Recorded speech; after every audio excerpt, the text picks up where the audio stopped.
Doctor Banerjee, आप तो खास तौर से मैंने इस डिबेट में इसलिए आमंत्रित किया क्योंकि मुझे लगता है कि आपको इन बातों की हम लोगों से अधिक जानकारी है, क्योंकि ये पूरी जो प्रक्रिया प्रारंभ हुई है, जैसा अभी सुमिता ने कहा कि 20, 30, 40, 50 साल पहले इनके एजेंडे में था और अब वो आहिस्ता आहिस्ता उस पर काम कर रहे हैं, उसमें कामयाब हो रहे हैं। जो 2020 और 19 का जो बेस ईयर अगर आप देखें तो हेल्थ केयर के माध्यम से इन्होंने इस बात की शुरुआत की, उसमें इनको कामयाबी मिली। और अभी सबसे ज्यादा रोबोटिक अगर कोई कार्य होना है या हो रहा है सबसे ज्यादा, तो वो आपके फ्रेटर्निटी कर रहे हैं, मेडिकल प्रोफेशन में, हेल्थ केयर में हो रहा है रोबोटिक सर्जरी। और उसको प्रचारित भी कर रहे हैं, प्रसारित भी कर रहे हैं कि रोबोटिक सर्जरी, और उसको इसलिए कहा जा रहा है कि बहुत ही एक्यूरेट सर्जरी कर रहे हैं, उसमें जो ह्यूमन मिस्टेक होने की गुंजाइश है वो वहां पर नहीं है। और इस तरह से इन्होंने प्रचारित प्रसारित किया। तो हेल्थ केयर में थ्रू रोबोटिक सर्जरी ये इंटर कर रहे हैं। वहां आप देखिए कि इतने सारे एप्स आ गए हैं जहां आप लोगों के फाइल बनाने की जरूरत नहीं है, एक क्लिक में जाइए और मेडिकल मैनेजमेंट का पूरा एक प्रोटोकॉल उन्होंने तैयार कर लिया है। तो अब वो जो मेन पावर है, जो रिसेप्शन पर बैठने की जरूरत है, उसमें भी नहीं है, ऑटोमेटिक आप कॉल करिए और डॉक्टर आ जाएंगे। अब वो डॉक्टर को भी रिप्लेस करने के लिए रोबोटिक डॉक्टर्स आ गए।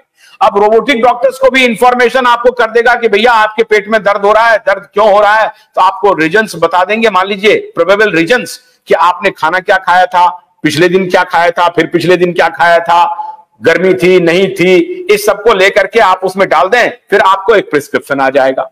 तो ये सारे प्रयोग वो लोग कर रहे हैं और ये प्रारंभ हो गया है।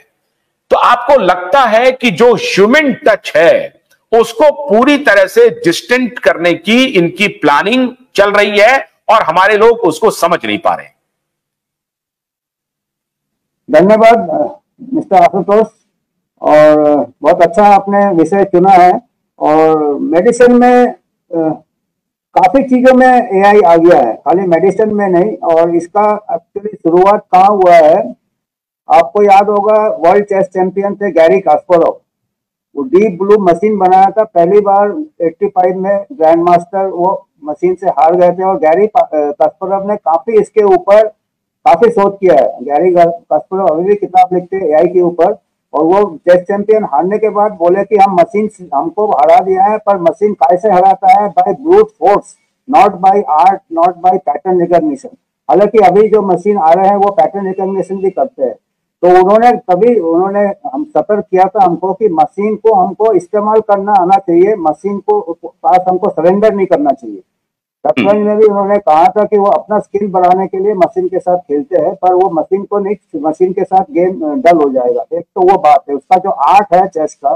और उन्होंने भी लिखा है कि मेडिसिन में काफी एप्लीकेशन है इसका, जो रेपिटेटिव टास्क है, जैसे इमेज, रिमोट एरिया में कोई इमेज देखने के लिए या शैडो देखने के लिए, पर जो वो रूटीन टास्क के लिए एआई इस्तेमाल हो सकता है, उसमें फायदा है।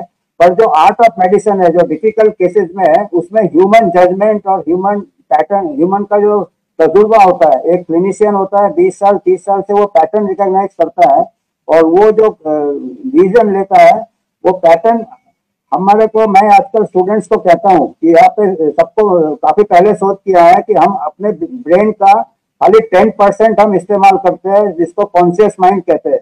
90% हमारा ब्रेन इज ऑटोमेटिक, जो कि हमको खुद नहीं पता है कैसा सोच रहा है, पर वो सोचता रहता है। उसमें इकट्ठे होते हैं मेमोरीज, इकट्ठे होते हैं एक्सपीरियंस, इकट्ठे होते हैं स्किल्स, इकट्ठे होते हैं, और वो उसको हम अपना एआई कह सकते हैं। हमारा 90% हमारे अंदर एआई है। Artificial intelligence in the human brain functions by automatic which we are not conscious of.